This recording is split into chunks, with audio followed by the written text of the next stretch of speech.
All right. So, just have to.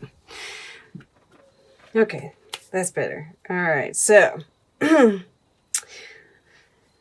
this is just so positive. So positive. I guess we'll start at the beginning, right? This Two of Swords here. And, what I'm seeing here is, this is the moon in Libra. And that was a couple of readings back, right, that we had that new moon in Libra. And from what I remember, it seems like it was a pretty tough reading. You all have had a few pretty tough readings where you were kind of going through this dark night of the soul. And I feel like this is, you going within, going on that journey, finding that peace, right? Finding that connection with spirit, finding the balance, finding your truth, right? Which has led you here. And I can also see this as, even, I do see a bit of the election just because there is, and of course this goes for everybody, right? This momentum changer, which, yes, there's Aries, but it's just a part of all of it, right? This judgment, this rebirth, this wheel turning, this change in power, right? I definitely see that. And this knowledge that you have that, this is all part of destiny, right? We've got Wheel of Fortune and the Fates here. And knowing through this, right? This plays into it. This time, this passage that you went through was all, building this strength, right? Letting you had the strength that you can get through anything. You can move, and this is with magnificent grace. So, that's that connection with spirit that we see in this I Am Presence card. This awakening. Because with this Judgment card here in the air element, we'll go ahead and talk about this as well, right? This is like the first week, basically. And this feeling of, thinking about the rebirth, right? I also feel like, looking towards the future, having this, knowing that the ships are coming in, this very positive energy. But this is Pluto and this is Jupiter. And we have that Pluto-Jupiter conjunction happening during that first week as well. So that's definitely, and that's bringing you that rebirth, right? That's why Pluto is, it has to do with Scorpio, right? The death and the rebirth. So it's bringing you a present. With this Capricorn energy, right? It's happening in Capricorn too, so that's interesting. But, I do have to say, with it touching this Two of Swords here, I do think, and this, take your solo, but give others their moment too, that there's this sense, a warning not to be too righteous, right? Not to cast judgment on others. We've all been kind of, on both sides. I'm not saying everybody. There are, very few of us really that haven't been kind of brainwashed in some sort of way. I even see it like in other countries, right? They have this, I don't know what it is. It's just, it's strange and unusual, and I'm trying not to be judgmental of it, right? And it's easy for us to. So I feel like that's just kind of, yes, it's like, you're right. But, everybody has their own truth, right? So let them kind of work out, they're on their own path. Let them walk it. Don't cast judgment on them. They're just in a different part. Just as, we're all going to be we've all been a certain age, and hopefully we'll all be a certain age, right? So not to be like ageist, right? We can't be pathist. I don't know if that's a word. I'm making it up. We're all on different parts of our journey. So try not to be judgmental. And not to say that anybody is. I just felt the need to say that. But yeah, just seems to be, looking forward to the future, being able to feel the future. And it plays into over here as well. And, I just feel like there's some kind of gift that's being presented here.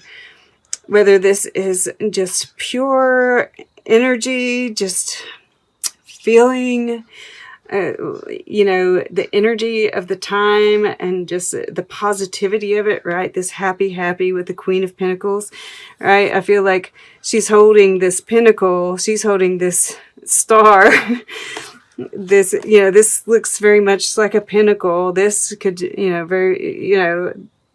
there's just this creation energy that seems to be here. And that Yang is about action. But I don't necessarily, if there's action being taken, I don't feel like it's major. I feel like it's smaller steps, right? Like the active waiting. But who knows, right? Who knows? There is this sense of love coming in. The masculine, the Ace of Cups here. This is my divine masculine here, the supreme love, happy, right? The Hierophant in the water element, which is our emotions. This is a commitment here. This is a new love. I really can't help but feel that way. Yeah, you all had, your wish came true last time, right? Oh, yeah. It's coming back to me now. So, yeah, you're the divine feminine here. Really,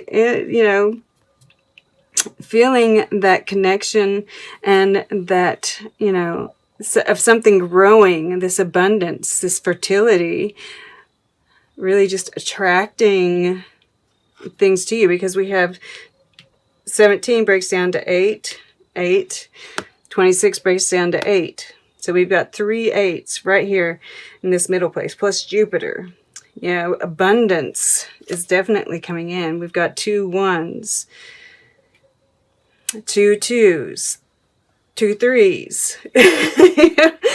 We have these actually 3 1s. The 10 breaks down to a 1. We've got these 3 1s right here. 3 1s.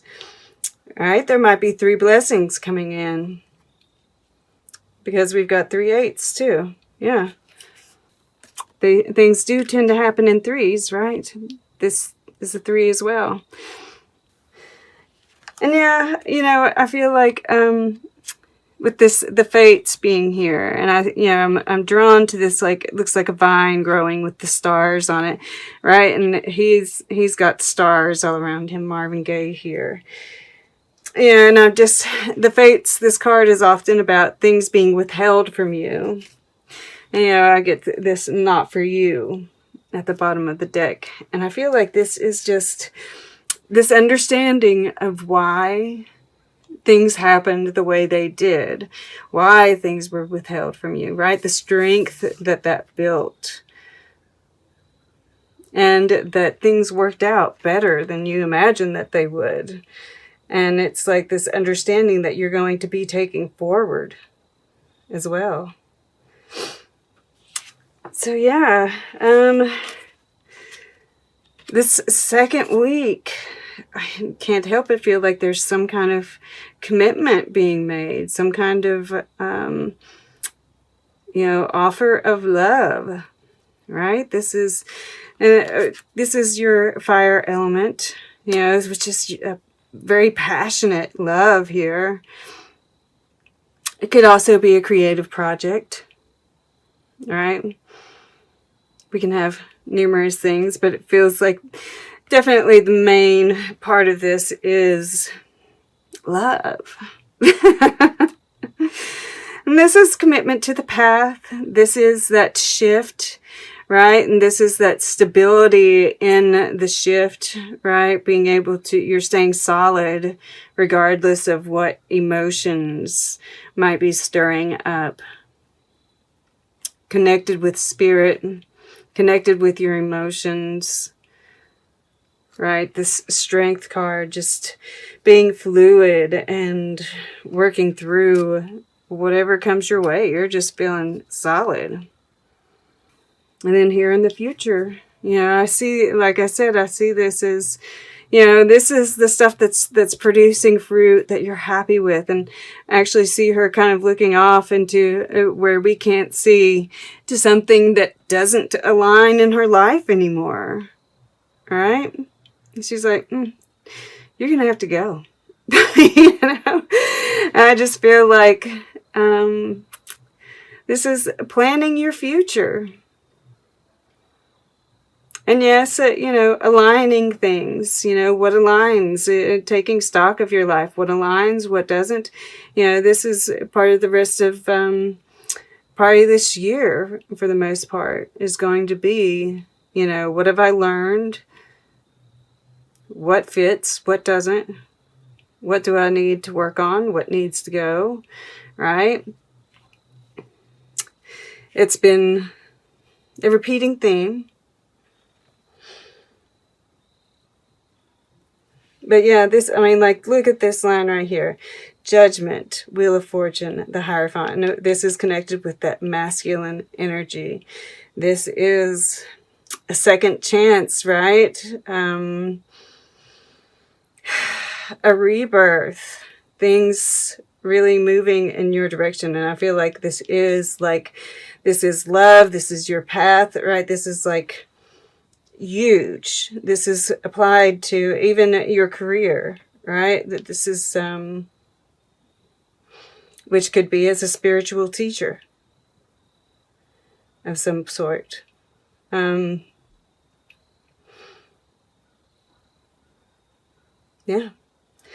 And then this is, this new beginning, this, knowing that ship is coming in, and whether this is just overflowing joy, love, a new love, which, I feel like for most of you is what this is. And you're just, you're just feeling good, and you're just letting it all come to you.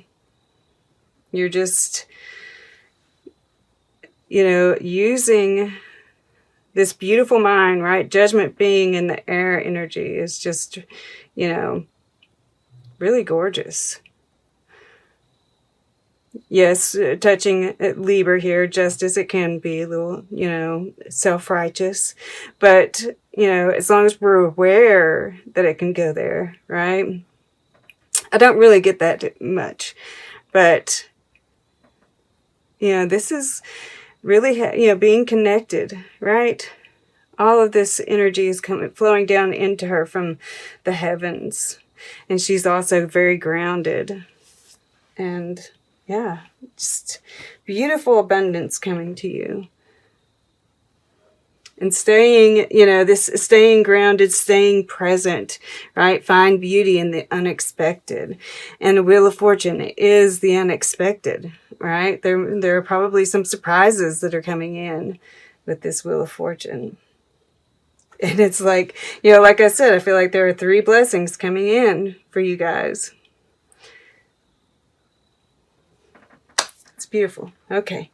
Let's go ahead and get... I could keep on talking about it, but we'll just we'll just do this. We do have everything, because I was going to say that there wasn't any air, but we have air in the past, and the Wheel of Fortune has all 4 elements represented. So it's super balanced. That's right in the center here. The final mysterious realm, that which scientists, in attempting to explain anomalies in their experiments on the structure of the universe, call dark matter. Another way to see it is that of the seed void, the artery into a different reality, at once nothingness and singularity. Dark matter is the unseen aspects of the cosmos that exist all around us and include a new force of nature, which is a good description of the devas themselves. Whilst encountering this ultimate strangeness may well create extreme fear and make us question all our certainties, it is a great teacher. Indeed, our certainties are often what keep us stuck in sleep mode. We have taken on certainties like armor, part of our different persona. It is only by dismantling these false selves that we can become our true selves, fully realized humans. This deva is not an end, rather it is a beginning. The deva of dark energy is the darkness of the birth canal, offering a passage through to the hidden side of existence, where worlds are seeded and birthed. If we allow ourselves to fall into this dark aorta in total trust, after a while, we will hear the heartbeat of the universe, or perhaps we may sense a new multiverse waiting to be born. And that's, you know, right? This judgment with the Wheel of Fortune. Yeah. That's pretty crazy. And that's like it said,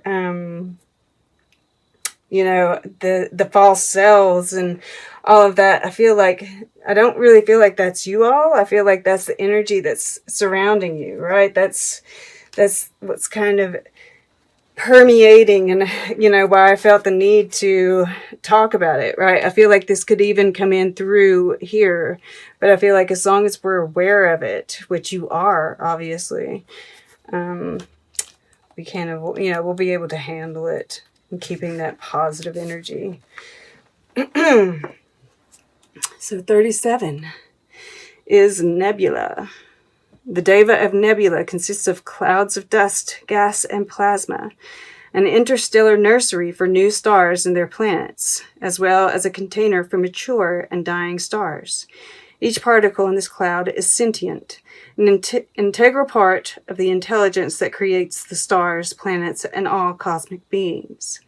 When the deva of Nebula appears, it often signifies a high level of consciousness, the ability to work with others in diversity and harmony to create an entirely new synthesis of ideas, creative forms, or whole systems.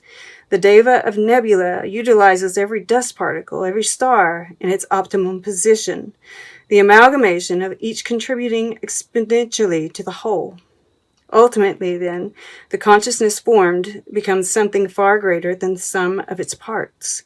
The deva applies particularly to the people today who are awakening to another level of reality, where, instead of contracting from fear, as we often do, they live in a constant state of openness. It is a state of joy, of living from the heart, constantly giving out, sharing, and feeling vibrant and alive. It is, in fact, a state of illumination. Yeah. So, I mean, like, that's you. That's what, you know, this is this Hierophant. This is like you helping move people through this energy. And all you have to do is be you. That's beautiful. All right.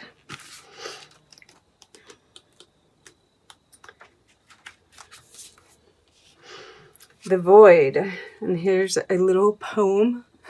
I want you to look at this dark black void. I am the infinite deep, in whom all the worlds appear to rise. Beyond all form, forever still, so am I. The different chapters of the creation story begin with the energies that comprise divinity. The first, and almost impossible for us to imagine, is the void, the zero. Before anything else, the void was, is, and will be. The void is absolute zero, chaos forming all possibilities. The void is inside and outside everything, the vacuum or nothingness between all physical manifestations. This is the 0 point. The void challenges us to empty ourselves, to allow ourselves to experience non-being. In our normal state, we constantly strive and rush, muse and worry, talk and laugh. Though how rarely do we talk about anything important? Here in the void, we can let go of thoughts, consciousness, mind itself. In the void, we encounter the simultaneous paradox of non-existence and infinite possibility. All right, so these are talking about how to best move through, and they're sitting under the 7 of Pentacles, this period of time, right? This in between worlds, because this also talks about getting out into nature, right? Out into the fresh air. I'll read it. This one's not very long either. This one's like this one. Floating feather light on the breeze, the deva of air is essential for life. It offers us freedom, liberation from cares, and the ability to use our amazing minds to think and communicate. When the deva of air appears in a reading, it is a reminder of freedom, to breathe, to laugh. We often become bogged down in stale situations, stuck in our air-conditioned offices, mired in unfulfilling lives. The deva points out that a couple of hours of real air will revive us, blow away the cobwebs, and allow us to think more clearly. Recall the adventure of being a child and the ease of living. Go out, run up a hill, fly a kite, find the long, long dances, and remember how good life can be. So yeah, staying present. This is also that breath work like I was talking about in the beginning, right? And the void often reminds me of Yoga Nidra, which is the kind of meditation like Spirit wants me to do it. If I skip a day, it's like the next day they have cards everywhere saying, go into the void. So if you're interested, look up Yoga Nidra. You might already be practicing, and this is just a reminder. I've started doing that 5 minutes of alternate nostril breathing every day, and it's really helped a lot. And yeah, I feel like these underlying energies are just, this is the shadow. And in that card, it talks about, I want to make sure I'm pretty sure it's the shadow. Yeah. Yeah, it talks about human nature and what, I feel like this is what's around us, but also this compassion, right? This blue, hi, honey. This blue, compassionate love, right? That's permeating here.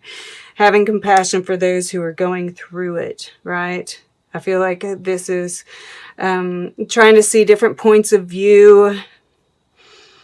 And yeah, I mean, just knowing that things that aren't working out, at least not, they might just be for right now, that all of it is leading to something better. There are probably some, this could be karma, this could be soul family, right? This could be just problems within the family, all of this happening. But it's ultimately leading to a better place for all of us, right? This return to harmony. Yeah, this is justice, right? But also, here we have Artemisia Gentileschi, History has your back. Society stabs you in it. Use your talent like a weapon. Don't let convention confine you.